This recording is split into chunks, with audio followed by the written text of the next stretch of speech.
On Radio Chile.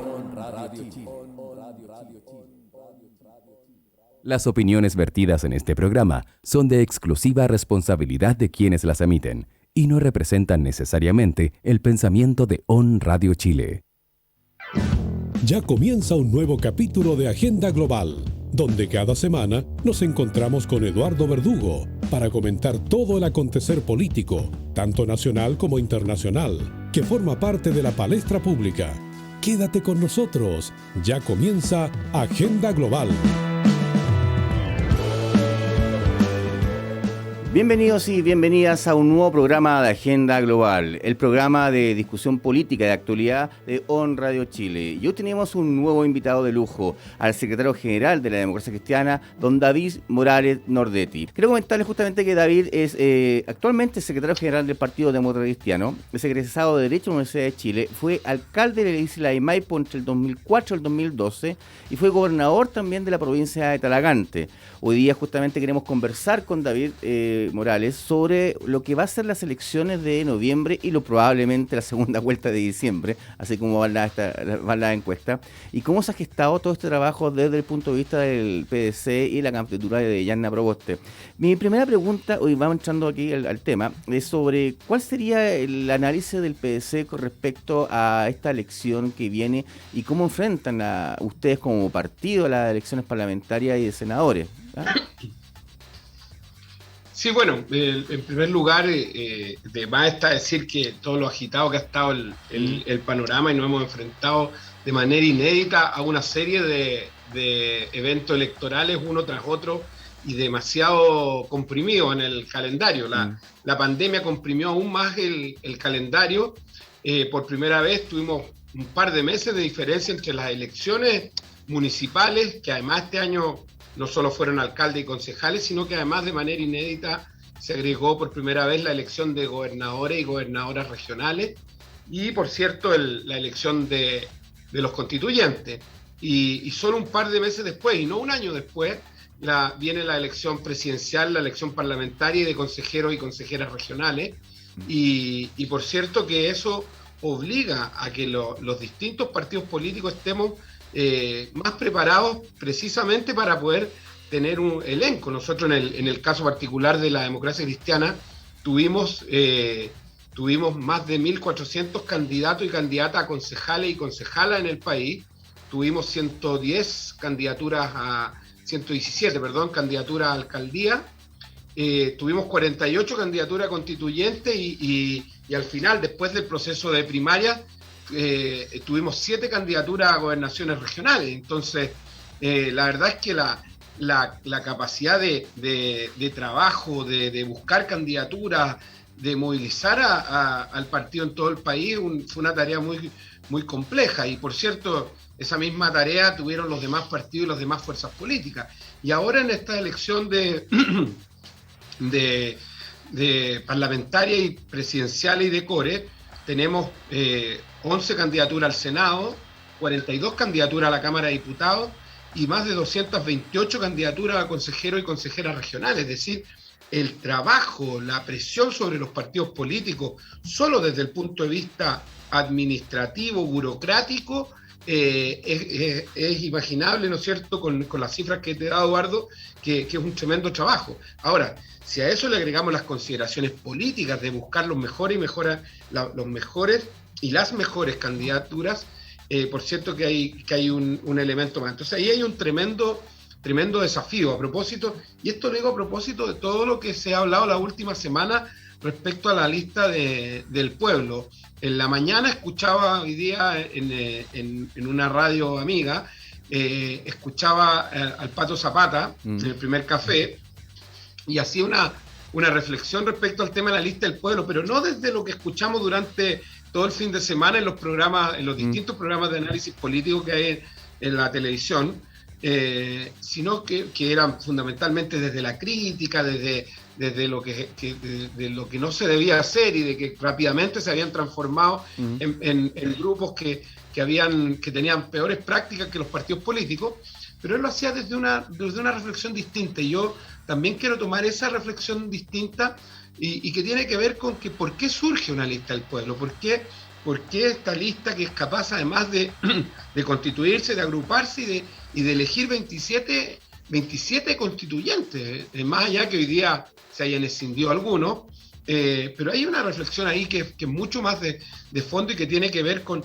cuáles son las nuevas formas de hacer política, cómo somos capaces de ser representativos para una ciudadanía que hace rato que está esquiva con los partidos políticos tradicionales, y creo que eso es parte del desafío que tenemos en las próximas elecciones, no solo en las elecciones parlamentarias de consejeros regionales, sino que, por cierto, también en la elección presidencial, donde hoy día, después de la resolución del CERVEL, hay 7 candidaturas que quedan corriendo, 2 que provienen del proceso de primarias legales, como son Sichel y Gabriel Boric, y por cierto la candidatura nuestra desde la centroizquierda, que es la senadora Yasna Proboste, y por cierto los otros, la candidatura de París y la candidatura de Marco Enrique, la candidatura de Eduardo Artey y de José Antonio Kast. Entonces, ¿cómo somos capaces nosotros desde un sector que hoy día ya es tradicional en la política chilena, somos capaces de enfrentar esos desafíos,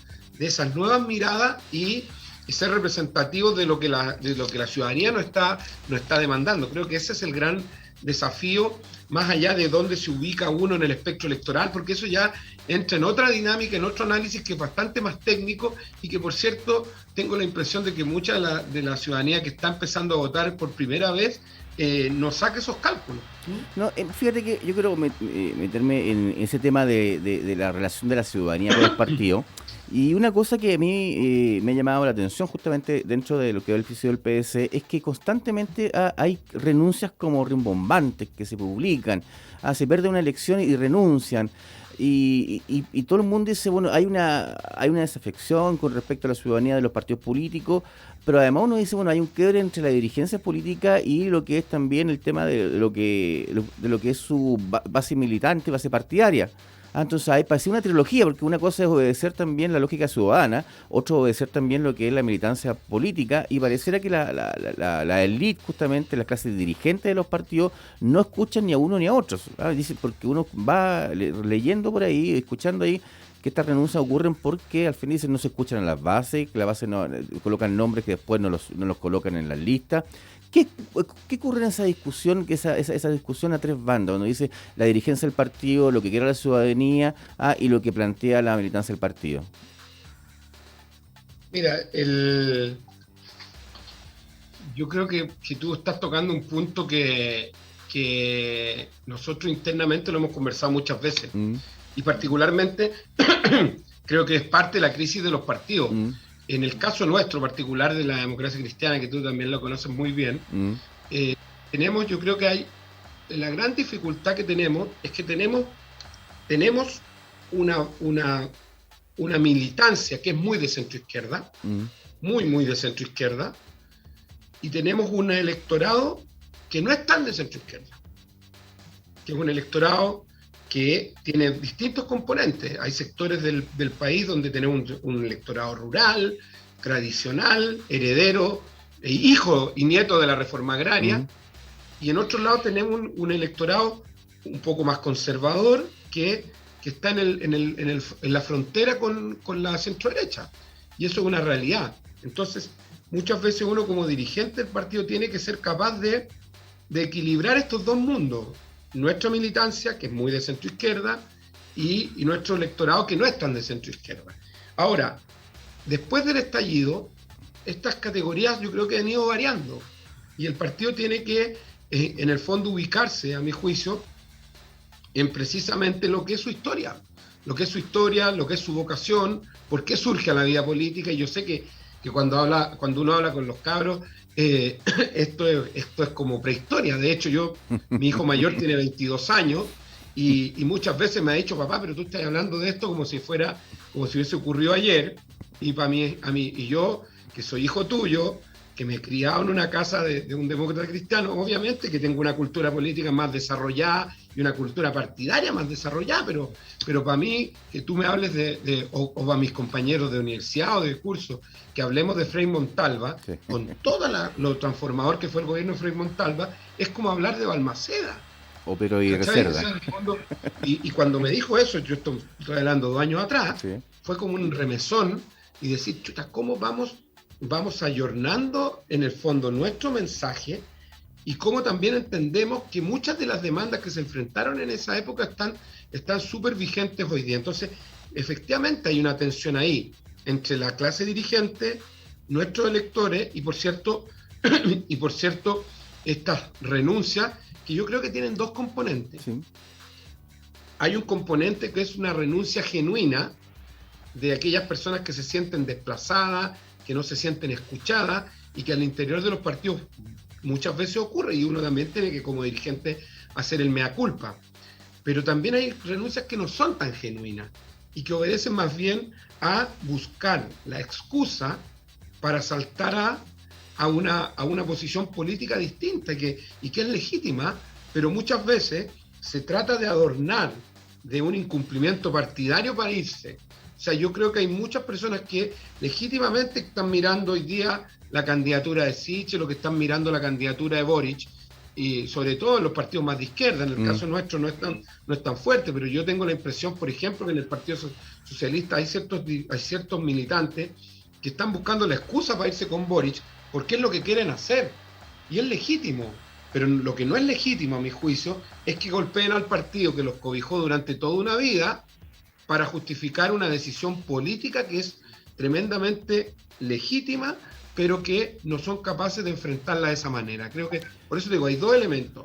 Los que genuinamente se van golpeados, no escuchados, adoloridos, y otros que se van como una cuestión más bien de decisión, que la tienen que cubrir de un problema no personal, de que yo estoy mirando la solución a los problemas del país desde otra vereda, sino que prefiero salir golpeando. Y creo que eso no tiene legitimidad, eso último. Oye, siguiendo esa misma lógica de la renuncia y de la diferencia interna del partido, ¿no han pensado hacer una reestructuración completa de lo que es como institución el partido, pensando que ya tenemos gobernadores regionales, vamos hacia adelante un proceso de centralización y empezar a mirar el tema más federativo, una federación como tal, entendiendo entregarle más poder? Porque si uno mira, fíjate, si uno mira los resultados electorales, y uno mira los resultados nacionales, los resultados locales y territoriales, al Partido Demócrata Cristiano le fue bien, pero en las lógicas nacionales le fue mal, iba bajando. Entonces uno dice, mire, ¿no será que sería el momento que ya, como la ciudadanía está volcada más al territorio, está volcada más a lo local, empezar a mirar el partido no de un punto de vista unitario, sino un tema federativo, pensando yo la lógica española, la lógica mexicana, donde los partidos son más federaciones, entendiendo justamente que hay algo que lo une, pero dejando el poder de decisiones justamente a los territorios, que es una de las grandes discusiones también que se tienen, que la centralidad del poder, que no es un problema del Partido Nuevo Cristiano, un partido de todos los partidos de Chile, porque Chile está construido de esa forma. Pero si vamos evolucionando hacia una descentralización y a un sistema más federativo, es posible, no federal, pero más, es posible que a lo mejor un salto en el tiempo podríamos ganar, se podría ganar, pues será justamente una misión distinta. Yo lo dejo planteado ahí porque justamente es algo que en muchos partidos también está dando vuelta cómo viene la organización, no solamente en el caso de Democracia Cristiana, también lo están viendo los socialistas, de cómo también esta lógica como tú dices, o sea, hay muchos socialistas que no estaban de acuerdo con la primaria con Yanna Proboste y que hoy día se están buscando no la excusa, se ya dijeron candidatos parlamentarios, ya que directamente se fueron con Boric y ambos sabemos quiénes son. Sí, mira, yo voy más allá, Eduardo, incluso. Yo no me cierro a ninguna discusión respecto al futuro de los partidos y particularmente el nuestro. No tengo claro si la lógica federativa es la que debiera primar. No me cierro a esa posibilidad, pero yo iría más allá incluso. Primero creo que esta discusión va a ser la discusión central del desafío de enero. Nosotros vamos a tener elecciones para renovar la estructura nacional en el mes de enero, y creo que esto va a ser elemento central. Yo creo que nosotros tenemos que avanzar hacia una refundación del partido. Incluso es más, yo creo que voy a decir algo que al interior de la militancia del partido, sobre todo la más antigua, puede ser tremendamente impopular, pero yo no descarto que incluso tengamos que refundar el partido e incluso cambiarle de nombre. Cambiar la marca. Cambiar la marca, cambiar los estilos, entender que la política hoy día se hace de una manera distinta como nosotros como partido lo hemos hecho durante 40, 50 años. Nuestra estructura de funcionamiento no dista mucho de cómo funcionaba el partido en los 60. Obviamente que el 70 y 80 hay un paréntesis que tiene que ver con la dictadura. Y hay algunos dirigentes que siguen de esos años. Y del 90 en adelante, la Democracia Cristiana, como era el partido más fuerte del nuevo gobierno, obviamente también se transformó en algunos sectores en un partido que empezó a entrar mucha gente nueva también, con intenciones más bien de entrar al aparato público.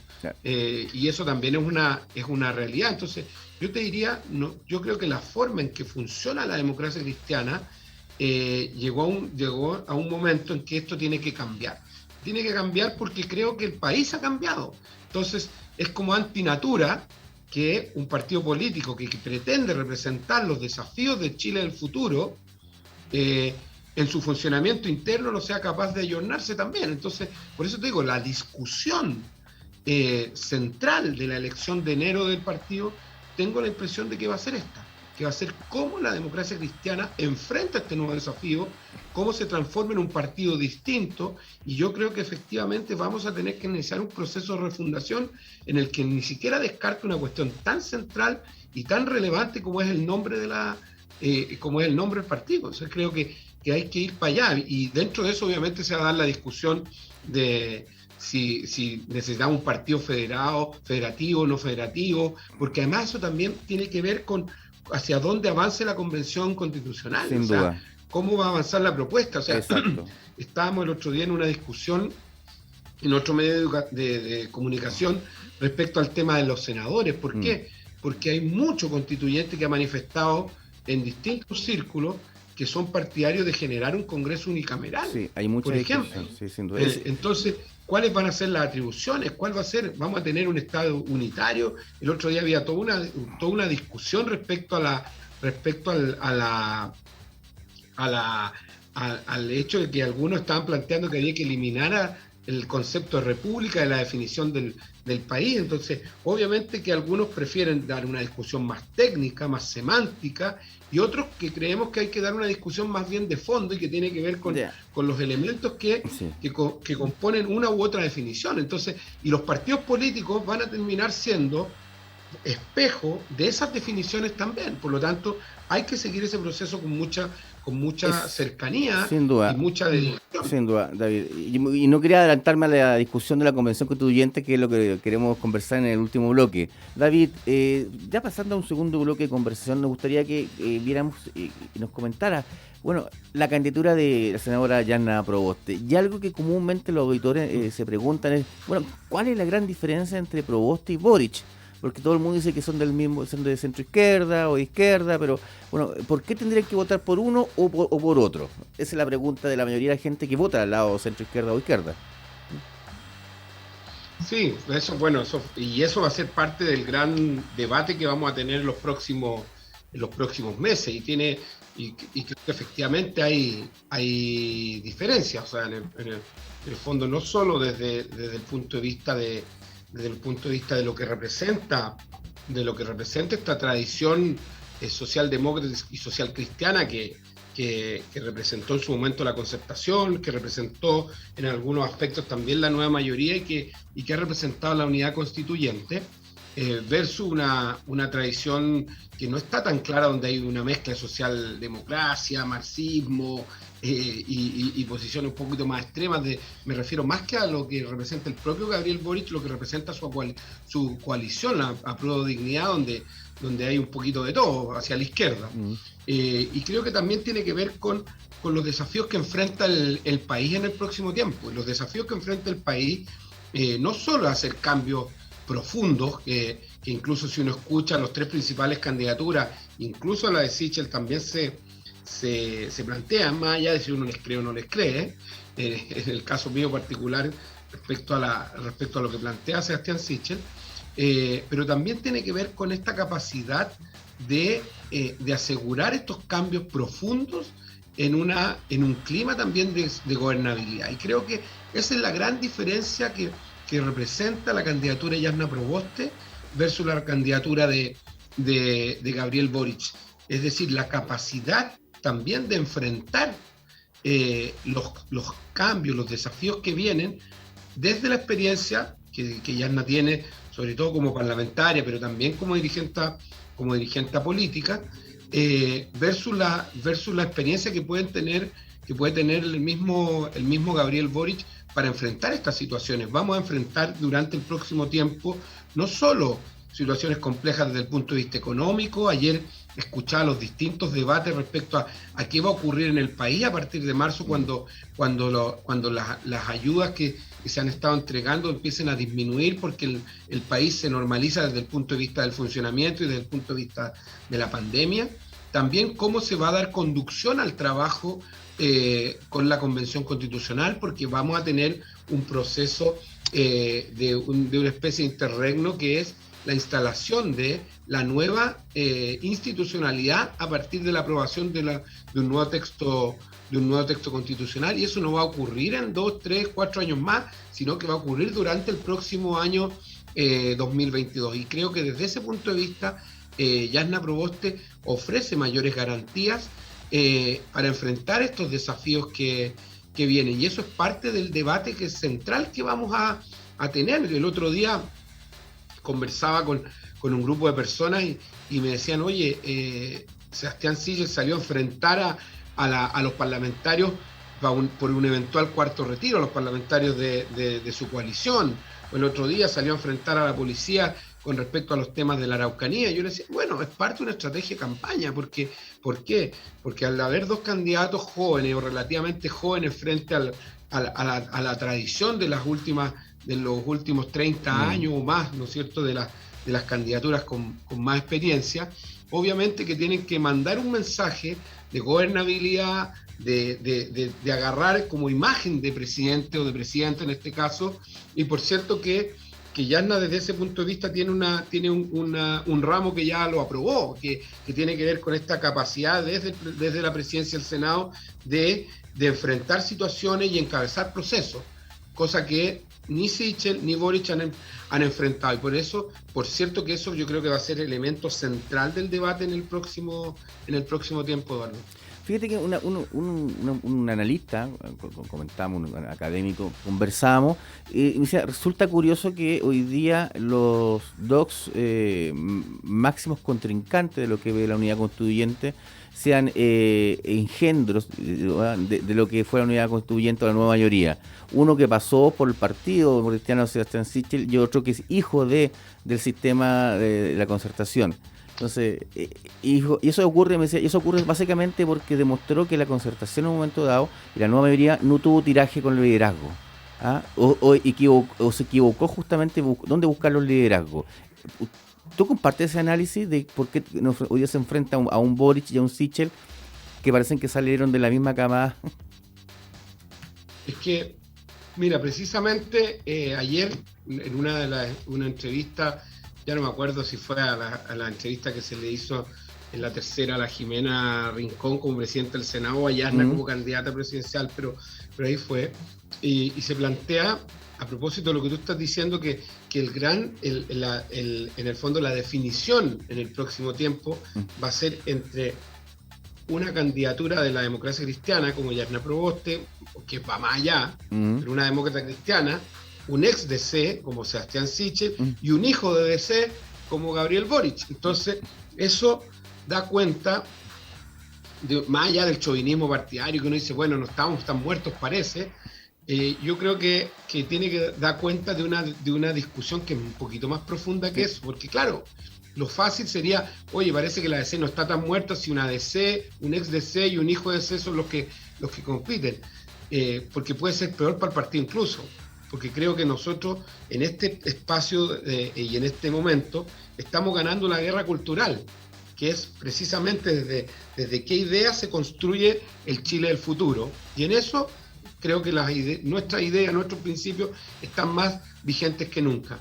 Pero no necesariamente el ganar esa pelea cultural hace que ganes la pelea política, porque el partido está mucho más débil que hace unos años atrás, y eso también hay que reconocerlo, y yo lo hago desde mi rol como secretario general, secretario nacional también del partido. Entonces, una cosa es esta guerra o batalla cultural, donde claramente las ideas que nosotros representamos están vigentes, están ganando esa pelea, pero no estamos ganando necesariamente la pelea política electoral.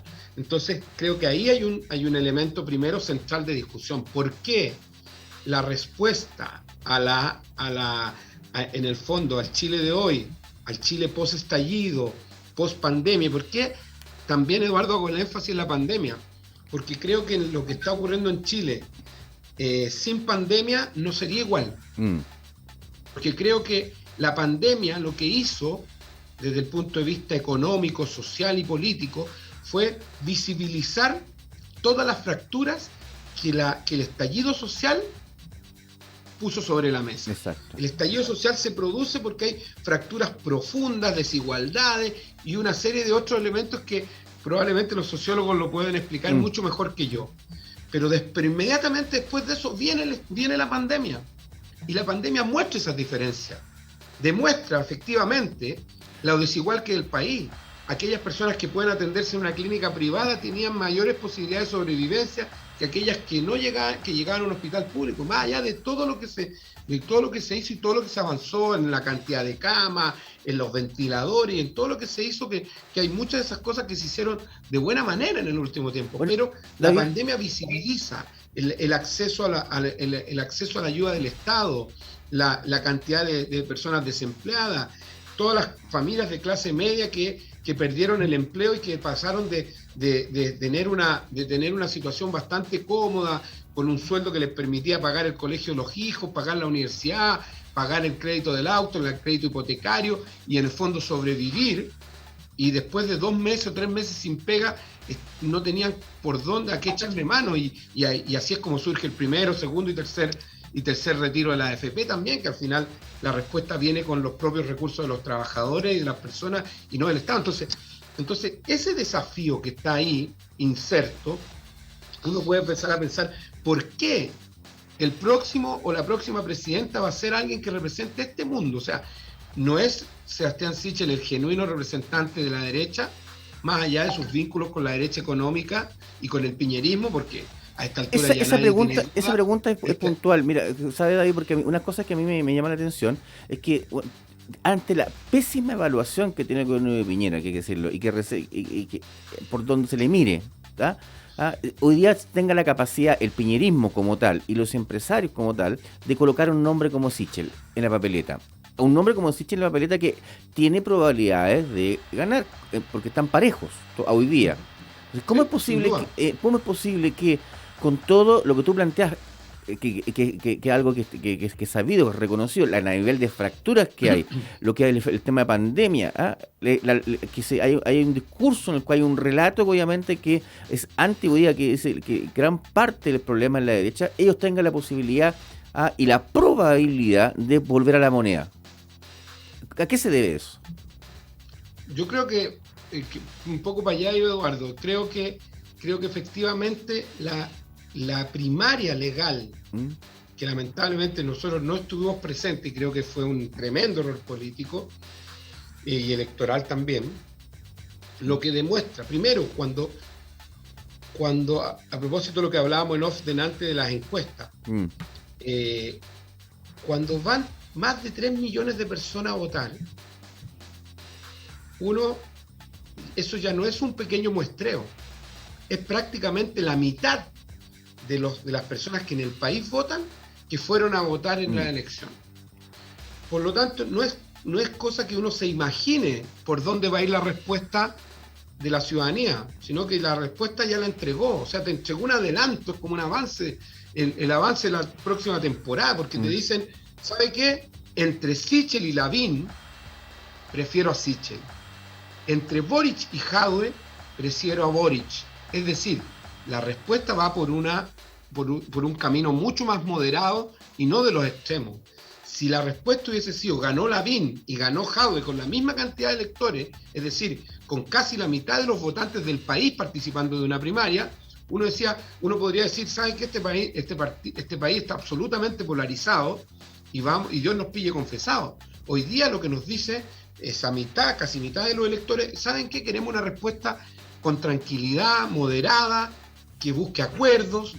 Y yo, a partir de eso, creo que efectivamente la irrupción de la candidatura de Jasna Proboste tiene más espacio. Porque si la respuesta hubiese ido por los extremos, por mucho que tuviéramos un espacio que construir al medio, habría sido más complejo porque el país estaba mirando los extremos. Pero en la primaria nos demostró que el país estaba mirando hacia los consensos, hacia los acuerdos, más hacia el centro, y ahí tenemos un espacio para desarrollarnos. Y cuando cuando el perfil de los candidatos es un perfil moderado, de diálogo, efectivamente, uno dice, el país ya habló, dijo por dónde venía la respuesta. Ahora, ¿cuál va a ser la tarea de la campaña? Demostrar qué tan genuinas son esas posiciones. Y ahí yo tengo mi gran diferencia con Sebastián Sichel, a quien conozco desde que era Sebastián Iglesias, ¿no es cierto? Cuando militaba en la DCU de la Católica, cuando fue militante y asesor de Claudio Rego, cuando después, sin decirle a Claudio Rego, se fue a la campaña de Velasco en la primaria presidencial con Bachelet el 2013, y después sin avisarle a Velasco se fue con Piñera. O sea, yo no confío en Sebastián Sichel, y no confío por una trayectoria, pero tampoco confío porque creo que efectivamente el piñerismo y los empresarios, los grandes empresarios, han tenido la capacidad de instalar una candidatura que, siendo tremendamente de ellos, de esa derecha que es precisamente la que el estallido social rechazó, es capaz de instalar a este candidato que tiene pinta de DC, que le habla al mundo, a un mundo de centro, y por cierto que puede crecer hacia allá. Y ahí está la tarea de la campaña de visibilizar estas cuestiones. Lo mismo pasa con Boric, que yo creo que él efectivamente tiene un gen DC muy fuerte, pero también una mirada socialdemócrata. No podemos olvidar que en su trayectoria ha sido capaz de condenar las violaciones a los derechos humanos en Cuba, en Venezuela, y no ha tenido dobles discursos, lo que le ha traído el rechazo de mucha gente de más extremo y del propio Partido Comunista. Pero por otro lado uno dice, bueno, ¿con quién va a gobernar? Cuando él hace alusión a Prueba de Dignidad también es una pequeña bolsa de gato, no al nivel de hoy día de la lista del pueblo, pero es una bolsa de gato también. O sea, ¿qué es lo que van a hacer los del Partido Igualdad? ¿Qué es lo que va a hacer en definitiva los humanistas de la Pamela Giles? Hay mucho que esperar ahí, siendo hay mucho que esperar ahí. Claro, entonces efectivamente el eje de discusión va a estar instalado ahí. ¿Por qué surgen candidatos con un perfil relativamente parecido para la gente que mira de afuera? Es porque la respuesta que el país busca es una respuesta que viene más bien desde el centro hacia los extremos y no de los extremos hacia el centro. Y el desafío nuestro con la candidatura de Jasna Proboste es demostrar quiénes son genuinamente los representantes de lo que la gente quiere. Yo siento que la Jasna Proboste en esta pelea es la mantequilla y no la margarina, ¿ah? Desde el punto de vista del sucedáneo. Bueno, es hay que buscar la marraqueta entonces, nada más. Justamente. David, en este último bloque quería conversar básicamente de su visión sobre la Convención Constituyente. Lo primero, ¿hay un mea culpa por el fracaso electoral con respecto a la convención, a los candidatos convencionales? O sea, solamente obtuvieron uno, fue Chaín, y que era en ese momento presidente del partido y que decidió renunciar. Pero no hay un problema estratégico, no hay un problema de mirada con respecto a lo que era la convención. Yo lo conversaba con mucha gente y me decía, bueno, ¿cómo es posible que lleven a candidatos como Cortázar, que no estaba dentro del enfoque de lo que la gente quería? Entonces, ¿hubo una pésima lectura, crees tú, o simplemente falló otras cosas? ¿Qué opinas? ¿Qué piensas tú sobre eso? O sea, yo creo que una mezcla de cosas, sin lugar a dudas que hay un error estratégico, sin duda. Elegimos dos, no uno, porque más allá de que Cristian Viera, que fue independiente, fue electo en nuestra lista y haciendo campaña con nuestros candidatos en el Maule. De hecho, toda la propaganda de Cristian Viera fue con el alcalde de Curicó, Javier Muñoz. solo he hecho ese alcance, pero más allá de eso, 1 o 2 da lo mismo, porque es una tremenda derrota igual, y un tremendo fracaso desde el punto de vista del trabajo nuestro también, desde el punto de vista de la estrategia electoral. Porque uno se pregunta, ¿por qué a la democracia cristiana le va bien en la alcaldía y saca 55 alcaldes, y si suma a los independientes que iban asociados, 60 alcaldías? Somos el partido que tiene más alcaldes en todo Chile hoy día. Sacamos 312 concejales, somos el segundo partido con más concejales después de Renovación Nacional, desde el punto de vista del porcentaje de votos que obtuvimos después de la Renovación Nacional y la UDI. Somos el partido con mayor porcentaje de votos, también en lo municipal. Somos el partido con más gobernadores, 4 gobernadores, incluyendo la región metropolitana. Es decir, desde el punto de vista territorial hay una fortaleza de las candidaturas de la democracia cristiana, pero desde el punto de vista tú lo dijiste antes, de la elección más nacional, de convencionales, por cierto que nos equivocamos en el diseño. Creo que hay una adicional que también es importante señalar, y lo planteé a propósito de la gran cantidad de candidaturas que tuvimos. Yo creo que un partido como la democracia cristiana, que es de los partidos más grandes del país, a pesar de que ya no están tan grandes los partidos, el Partido Socialista, la DC, Renovación Nacional, son como los partidos de la UDI más grandes, pero ya son partidos medianos, haciendo el parámetro con lo que eran los partidos a principios de los 90, no tiene, lamentablemente, y hay que reconocerlo, la capacidad de competir en 3 escenarios paralelos con la misma efectividad. O sea, no tenemos capacidad, por elenco, para disputar gobernaciones, alcaldías importantes y constituyentes al mismo nivel. Y eso quedó demostrado.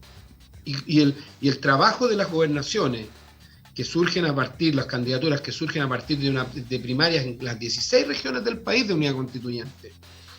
Lo que hicimos en las alcaldías, donde tuvimos más de 85 primarias, dan cuenta de un trabajo que fue mucho más planificado y desarrollado con mucho más tiempo. Y lamentablemente no hicimos lo mismo con las candidaturas a la constituyente. Muchas de las candidaturas se definieron a última hora. Muchas candidaturas que se instalaron, que tuvieron muchos recursos, fracasaron y tuvieron un pésimo resultado, y creo que efectivamente tú lo ejemplificas con el caso de René Cortázar, pero hay un montón de candidaturas más. O sea, yo creo que efectivamente muchas más, no nos carguemos en René. El perfil de René no era el perfil probablemente lo que la gente buscaba, pero sin embargo la votación que sacó René Cortázar fue casi la misma votación, un poco mayor, que la votación de cualquier otro candidato con otro perfil del partido. Por ejemplo, la Cecilia Valdés, que es vicepresidenta, que es del sector más progresista del partido, y así podemos ejemplificar en un montón de lados. O sea, ¿qué es lo que te quiero decir con esto? No me estoy cargando ni a la Cecilia ni a René, sino que lo que estoy diciéndote es que la marca de C para la constituyente no fue mirada. Salvo en el caso de la metropolitana, salvo el caso de Camila Briceño y de Diego Calderón en el distrito 14, los demás candidatos les fue a casi todos de la misma manera. Pero te das cuenta, o sea, que lo que tú me estás al diciendo... Pato Zapata con la Laura Albornoz en el distrito 10, de Ñuñoa, Providencia, Santiago y La Granja, le fue igual de mal que a René con la Cecilia en Maipú, o igual de mal que le fue a la Elisa Walker con Juan Enrique Pi en el distrito 11, o a Guillermo Larraín en el distrito 12. Pero fíjate en eso, David, tú me dijiste algo fundamental. Me diste 2 nombres, el de la Camila y el del Diego, y de Camila Briceño y Diego Calderón. Ambos son chicos jóvenes. Hay un tema de diferencia, porque lo hace que la gente dice, oye, yo me acuerdo tú sabes que yo trabajo también a nivel de comunicación política, cosas trabajaba a nivel internacional, y hay un spot argentino que siempre me llamó la atención, que era de los años 90, 95, y que era muy bueno, porque eran siempre los mismos, son todos parientes, son siempre los mismos, y eso queda en la gente. Cuando uno ve los nombres que son los mismos dando vuelta, el mismo Guillermo Larraín, superintendente, el mismo René Cortázar, los mismos que andan dando vuelta, entonces la gente empieza a decir, oye, esta es la silla musical. Yo creo que una cosa es la marca, una cosa es la marca. Yo creo que efectivamente tuvimos un problema de elenco, por eso te decía que no estábamos capacitados para competir, y eso es un reconocimiento muy fuerte. O sea, mira, este es uno de los partidos, el partido probablemente con mayor cantidad de votantes, el de la oposición, que ya no es el partido de los 90 con 30 diputados y con un 25% del electorado, pero es un partido que en el papel está más preparado que otros. Sin embargo, no tiene elenco para competir a la par en 3 elecciones de una magnitud similar. Entonces, nos fue bien en los gobernadores, nos fue bien en la alcaldía, pero no nos fue bien en la constituyente porque no teníamos elenco para las 3. ¿Qué hubiese pasado, por ejemplo, si Pato Vallespino hubiese sido constituyente por la 10ª o Rego por la metropolitana? Habrían salido electos, lo más probable. Pero estaban dando la pelea de las gobernaciones y son dos de nuestros flamantes gobernadores. O la Cristina Bravo en el Maule, probablemente si hubiese sido candidata a constituyente, también habría sido constituyente y no gobernadora. Entonces, ¿tenemos un problema objetivo de elenco? Sí. Hay un segundo problema, y esto no lo estoy diciendo en términos de importancia, sino que como se me vienen a la cabeza. ¿Tenía un problema de elenco? Sí. Tenía un problema de marca, claramente. Por eso te digo, le fue igual de mal al Pato Zapata y la Laura Albornoz que a Cortázar, a la Cecilia o a cualquier candidato a nivel del país. 3, nos falló la estrategia electoral. ¿Por qué? Porque la lista de unidad constituyente, a partir de los números que teníamos de las anteriores elecciones, y como se estaban haciendo en los mismos distritos de las elecciones parlamentarias, tuvimos un error, no solo la DC, sino que toda unidad constituyente, porque nosotros asumíamos que íbamos a tener la capacidad de elegir prácticamente 2 constituyentes por distrito. Por lo tanto, ser primero o segundo en la lista daba lo mismo, porque íbamos a elegir 2. Y al final, la realidad fue que elegimos 25 en 28 distritos, por lo tanto, no alcanzamos ni siquiera a elegir 1 por distrito. Y en ese escenario, el ser primero o segundo ya no dio lo mismo. Y el Partido Socialista sacó 15 constituyentes y nosotros 2, con 60.000 votos de diferencia. Es decir, cualquier cálculo proporcional te diría que la ADC debiese haber tenido 7, 8 y el Partido Socialista 10, pero no 15 y 2.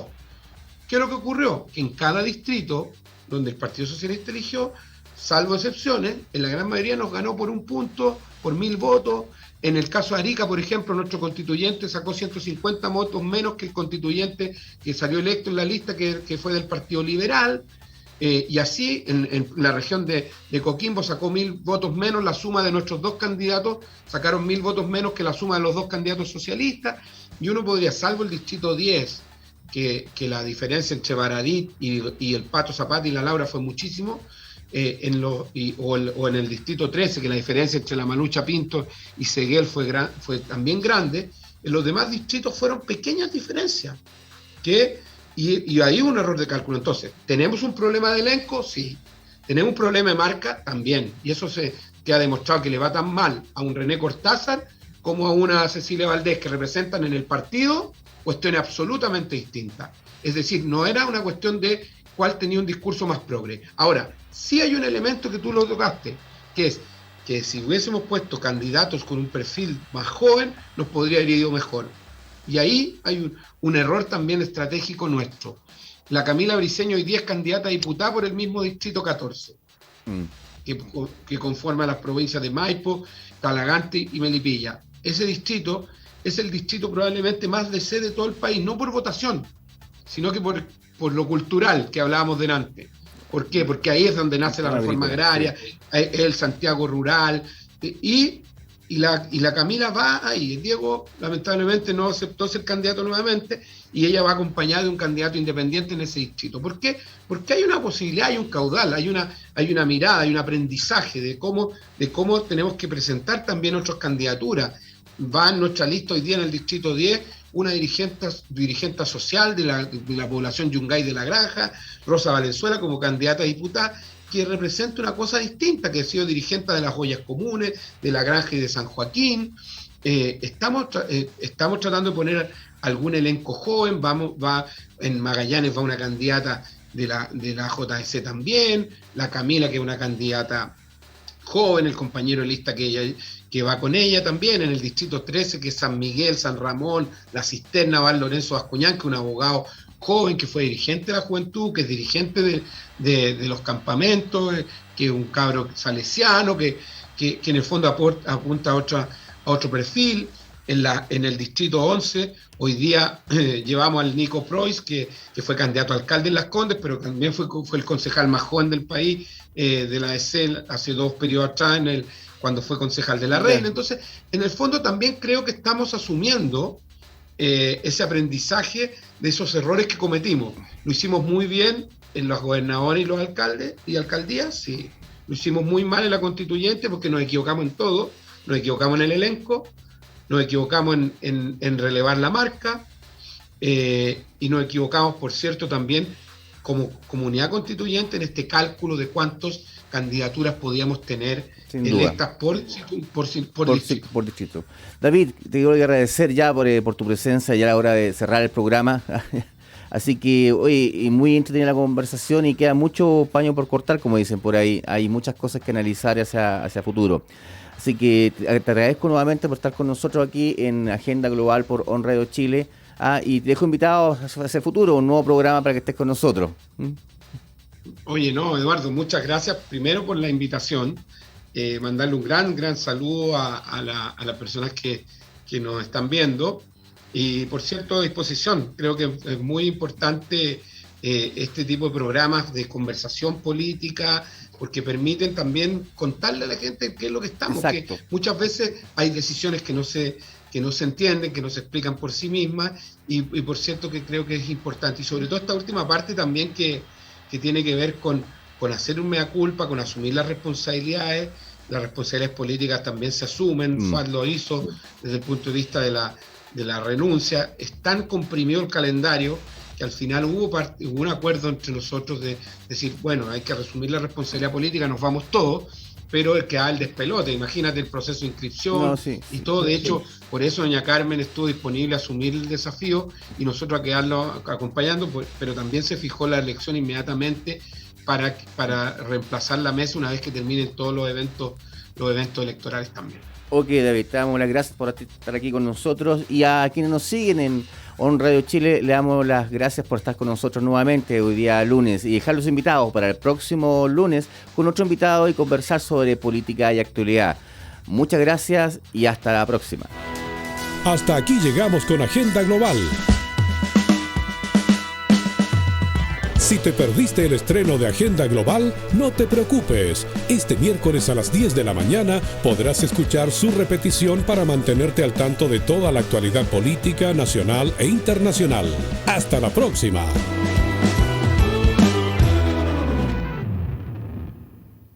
Las opiniones vertidas en este programa son de exclusiva responsabilidad de quienes las emiten y no representan necesariamente el pensamiento de On Radio Chile. On Radio Chile.